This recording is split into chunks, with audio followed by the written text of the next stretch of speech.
Bonjour, j'aimerais vous inviter à Acte 2, deuxième acte, mais c'est la suite donc de Acte 1 pour ceux qui ont déjà commencé à suivre Acte 1 avec moi.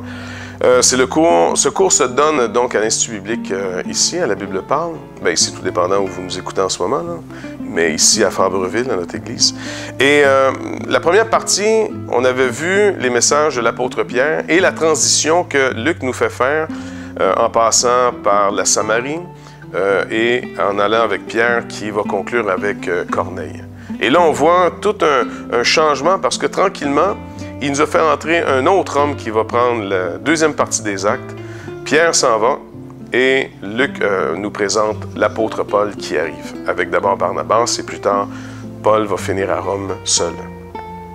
Dans cette deuxième partie, on va étudier les messages de Paul, encore une fois sur le même système un peu que le premier. Avec Pierre, on avait vu les messages qui sont beaucoup plus l'aspect de la proclamation, le kérigme, comme on l'avait mentionné, et un deuxième bloc de messages que l'apôtre Pierre avait donné qui était plus de l'enseignement, l'aspect plus didaché, la didache, et qui était orienté vers l'Église. Donc la proclamation versus l'extérieur, pour les invités à l'intérieur, et les messages d'instruction, ceux qui sont à l'intérieur pour grandir leur foi. On va voir que Luc, en faisant faire une transition, nous fait passer donc de Jérusalem jusqu'aux extrémités du monde, qui va amener l'Évangile à s'ouvrir à toutes les nations.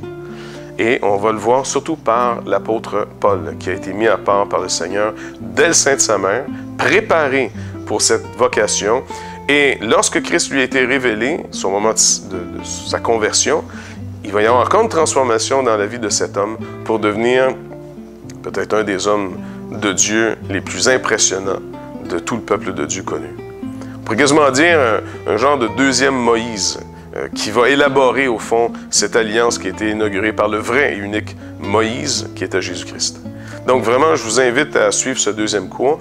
Et s'il y a des questions ou des commentaires, gênez-vous pas de nous écrire ou nous communiquer avec nous, soit par le courriel ou par le site. Et on pourra continuer à élaborer et étudier ensemble pour mieux comprendre ce livre extrêmement important qu'est le livre des Actes. Voilà.